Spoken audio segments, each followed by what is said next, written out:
Hello बच्चों, कैसे आप सभी मौज में रहिए, बेहतरीन पढ़ते रहिए।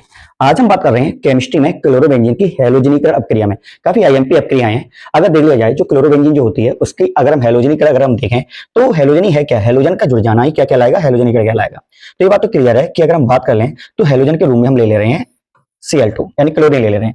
ये हमें अपक्रिया जो होती है, ये अपक्रिया हमेशा लुईस उत्प्रेरक की उपस्थिति में होती है। लुईस उत्प्रेरक कौन से होते हैं? लुईस उत्प्रेरक में अगर देख लिया जाए तो आपका FeCl3 यानी कि जो आपका फेरिक क्लोराइड होता है, या फिर हम बात कर ले रहे हैं एल्यूमिनियम क्लोराइड। क्लियर है? यानी जो एल्यूमिनियम टेट्राक्लोराइड होता है, एल्यूमिनियम जो क्लोराइड होता है, ये आपके लुईस उत्प्रेरक कहलाते हैं। इसकी उपस्थिति में अगर किसी भी हैलोजन की अपक्रिया अगर क्लोरोबेंजीन से कराई जाती है तो उत्पाद के रूप में ऑर्थो क्लोरोबेंजीन और पैरा क्लोरोबेंजीन का मिश्रण प्राप्त हो जाता है। क्लियर है? किस तरीके से अगर हम बात कर लें तो अगर हम बात कर ले रहे हैं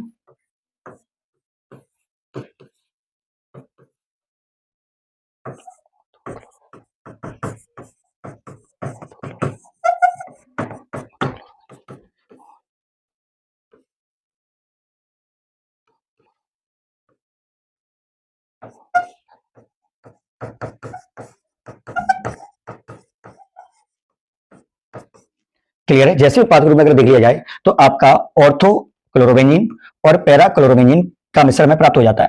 अब ऑर्थो पैरा जानेंगे कैसे? अगर हम कोई भी व्यंजन देंगे तो वहां पर जो मेन कनेक्टिविटी होती है इसको हम बोलते हैं आपका पैरा, फिर आपका ऑर्थो हो जाता है, फिर आपका क्या हो जाता है, मेटा, फिर पैरा हो जाता है। क्लियर है? तो अगर देख लिया जाए तो आपका ऑर्थो क्लोरोबेंजीन और पैरा क्लोरोबेंजीन जो है आपका वो मिश्रण प्राप्त हो जाता है, और इस मिश्रण में मुख्य उत्पाद माना जाता है पैरा क्लोरोबेंजीन। और ये जो अपक्रिया है, ये अपक्रिया आपकी electrophilic electrophilic electrophilic aromatic aromatic प्रतिस्थापन प्रतिस्थापन अपक्रिया प्रतिस्थापन अपक्रिया होती है। क्लियर है?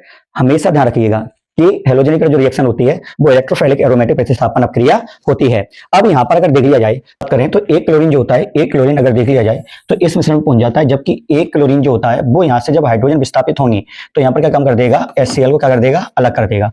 क्लियर है? हमेशा दिमाग में ये बात रखिएगा। अगर हम बात कर रहे हैं क्लोरोबेंजीन की नाइट्रीकरण क्रिया की, अगर हम बात करें क्लोरोबेंजीन की नाइट्रीकरण की, तो सबसे सिंपल सी बात है, नाइट्रीकरण अगर है तो यहाँ पर क्या होगा, नाइट्रिक एसिड आएगा। क्लियर है? और जो नाइट्रिक एसिड आपका होता है वो नाइट्रिक एसिड क्या होता है आपका HNO3। क्लियर है? ये मैंने HNO3 लिखा है, बस क्या काम कर दिया, O को यहाँ से निकाल कर यहाँ पर कर दिया है तो HNO3 यानी कि ये नाइट्रिक अम्ल है आपका। और ये अपक्रिया हमेशा जो होती है वो आपकी सल्फ्यूरिक अम्ल की, यानी शांत जो सल्फ्यूरिक अम्ल है उसकी उपस्थिति में होती है, वह दिमाग में रखेंगे, यानी शांत सल्फ्यूरिक अम्ल की उपस्थिति में ही आपकी नाइट्रिक अपक्रिया होगी। क्लियर है? अगर हम बात कर लें तो जैसे ही शांत सल्फ्यूरिक अम्ल की उपस्थिति में नाइट्रिक अम्ल की अपक्रिया जब क्लोरोबेंजीन से कराई जाती है तो बहुत ही हमें प्यारा सा मिश्रण प्राप्त हो जाता है। वो मिश्रण काय का होता है, फटाफट मैं आपको समझा दे रहा हूं। वो मिश्रण अगर देख लिया जाए तो वो मिश्रण आपका होता है,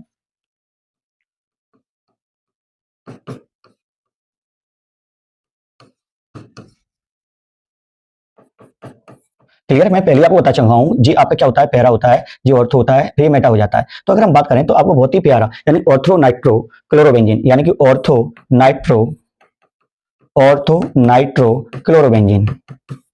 क्लोरोबेंजीन। क्लियर है? और इसका एक नाम और होता है क्या कि एक क्लोरो दो नाइट्रोबेंजीन। इसी तरीके से अगर हम बात करें तो यहां पर बात कर सकते हैं, पैरा पर लग गया है NO2। क्लियर? तो हम ये बात कह सकते हैं, तो यहां पर आपका हो जाएगा पैरा नाइट्रो क्लोरोबेंजीन। अगर हम बात कर लें नाम के बारे में तो अगर इसका IUPAC नाम देखें तो क्या हो जाएगा, एक क्लोरो 4 1 2 3 4 4 पे क्या है आपका नाइट्रोबेंजीन। क्लियर है? अब ये जो मिश्रण आपको जो प्राप्त हुआ है, इस मिश्रण में अगर हम बात करें तो इस मिश्रण में अगर हम बात कर लें तो इस मिश्रण में जो आपका मुख्य उत्पाद होता है वो मुख्य उत्पाद कौन होता है, तो वो आपका होता है पैरा। क्लियर है? यानी कि जो आपका मुख्य उत्पाद है वो आपका कौन सा होगा, पैरा नाइट्रोक्लोरोबेंजीन होगा। पैरा नाइट्रोक्लोरोबेंजीन यानी पैरा नाइट्रोक्लोरोबेंजीन आपका मुख्य उत्पाद होगा। अगर हम बात कर लें इस मिश्रण में अगर हम बात करें तो यहां पर अगर हम देख लेते हैं तो यहां पर हम देखें तो विस्थापित रूप से अगर देख लिया जाए तो आपका NO2 तो यहां पर कनेक्टिविटी हो गई है, NO2 की तो कनेक्टिविटी हो गई है, यहां पर आपका बच रहा है HO। यहां पर जो HO बचा है वो हाइड्रोजन जैसे यहां से निकल कर बाहर आएंगे तो क्या काम कर देगा, पानी को क्या कर देगा, अलग कर देगा। हेलो बच्चों, कैसे हैं आप सभी।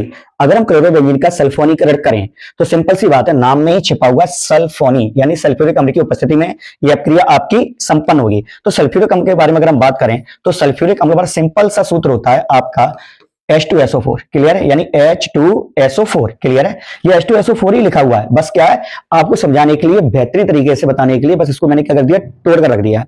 हमेशा ध्यान रखना, सल्फोनिक की जो अक्रिया होती है आपकी सांद्र नाइट्रिक अम्ल की उपस्थिति में होती है, यानी कि सांद्र क्या होना चाहिए, आपका नाइट्रिक अम्ल होना चाहिए HNO3, क्लियर है। और जैसे ही ये अक्रिया क्लोरोबेंजीन के साथ में होती है, ठीक कुछ समय पश्चात आपको बेहतरीन मिश्रण प्राप्त होता है। वो मिश्रण काय का होता है, तो वो मिश्रण होता है आपका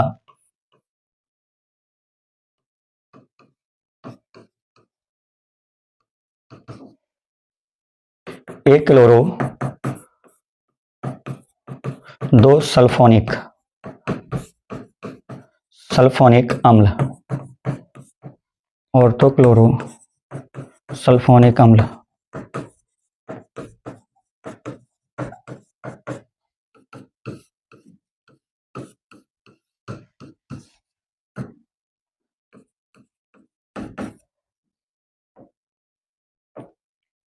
एक क्लोरो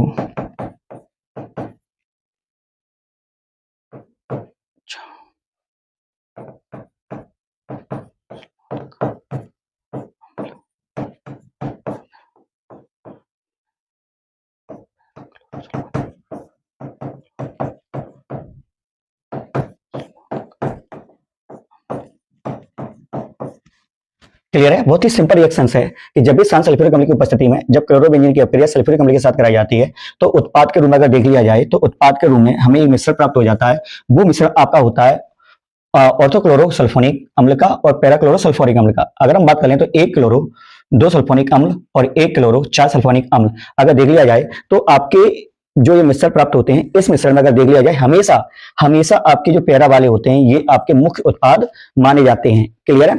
अगर हम बात कर लें, अगर सल्फोनिक में अगर हमने कनेक्टिविटी किसकी की है, SO3H की, देख लो SO3H, तो यहाँ पर क्या बचा है, तो यहाँ पर बचा है HO, क्लियर है। ये HO जब यहाँ से कनेक्टिविटी, जब यहाँ से जब कनेक्शन होगा यानी रिएक्शन होगी तो यहाँ से जब H विस्थापित होगा तो जिनसे जुड़कर क्या अलग कर देगा, पानी को अलग कर देगा, क्लियर है। तो सल्फोनिक करण अपक्रिया में अगर देख लिया जाए तो आंशिक उत्पाद भी क्या माने गए हैं, जल माने गए हैं, क्लियर है। और मुख्य उत्पाद के रूप में अगर देख लिया जाए तो आपका पैराक्लोरो सल्फोनिक अम्ल मुख्य उत्पाद होता है, जबकि यहां पर भी आंशिक के रूप में बात करें इस मिश्रण में भी तो ऑर्थोक्लोरो सल्फोनिक अम्ल अगर देख लिया जाए तो ये भी आपके आंशिक उत्पाद में माने गए हैं, क्लियर है। अगर हम बात कर लें क्लोरोबेंजीन के एल्किलीकरण की, एल्किलीकरण अगर हम देखें तो एल्किल होते क्या है, तो एल्किल क्या होते हैं, तो एल्किल अगर हम बात कर लें तो आपके जो RX होते हैं वो एल्किल हैं, क्लियर है।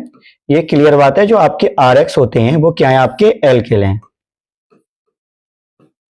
R क्या होती है, एल्कली तो है, और X क्या होते हैं, हेलोजन होते हैं, क्लियर है। जब भी अगर हम RX अगर हम बात करें, जब भी किसी भी क्लोरोबेंजीन की रिएक्शन यदि हम उपस्थिति, हमेशा ध्यान रखिएगा जो आपकी एल्कलीकरण होती है वो हमेशा निर्जल एल्युमिनियम क्लोराइड की उपस्थिति में होती है।